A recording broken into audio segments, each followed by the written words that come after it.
voyez pas, mais il y a 5 caméras accrochées au pare-brise, on a une lumière centrale qui éclaire nos visages. Ça peut être un peu impressionnant et en fait, à partir du moment où on roule, on est pris dans le flow. Après vraiment, on le dit, on peut le dire, on roule à 13-14 km/h en moyenne, donc forcément il est difficile de faire n'importe quoi.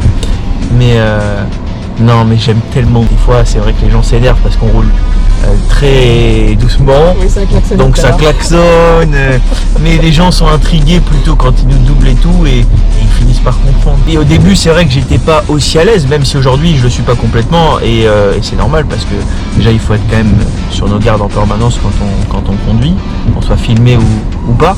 Mais c'est vrai que non, aujourd'hui j'ai un peu plus habitude, et le dispositif fait que je me sens à l'aise parce que je suis une voiture ouvreuse et j'ai une voiture aussi derrière moi. Ce qui est le plus dur, c'est pas ça en fait. Le plus dur c'est d'être attentif, parce que je le suis, attentif à mon invité alors que j'ai quand même pas mal de paramètres à gérer. Au début, pour te confier ça, c'est que j'étais tellement stressé par la route, l'invité et sa prestance à côté de moi, que j'essayais de déballer le plus vite possible mon émission, le déroulé, tout ce qu'on avait prévu, pour un peu me débarrasser, quoi. C'est souvent le réflexe qu'on a, comme quand on faisait des exposés quand on était à l'école, on lisait le plus vite possible, comme ça, on allait se rasseoir vite, tu vois.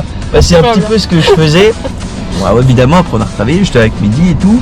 On m'a conseillé de vraiment prendre mon temps. J'ai eu la chance de faire mes preuves en tant que sportif dans un premier temps, de rencontrer Mehdi par hasard dans une émission radio. J'étais loin d'imaginer que 6 ans, même pas après, on allait se retrouver des artistes dingues à côté de moi dans une voiture, quoi. C'était loin d'imaginer. Et encore moins ouvrir la cérémonie des Jeux Paralympiques, tu vois. À chaque fois qu'on tourne Slam maintenant, parce que ça aussi c'est un gros rythme, hein. Le jeu c'est 6 émissions par jour aussi, beaucoup de monde, c'est impressionnant.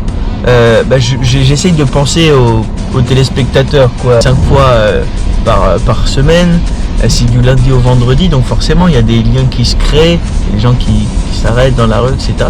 Pas plus tard que tout à l'heure, il y a un gars quand on allait commencer à tourner, tu sais qu'il met des amendes à Paris là, à SVP là. Il commence à regarder la voiture. Du coup moi j'ai eu peur, je me suis dit non mais attends, il fait une émission et tout, déconne pas.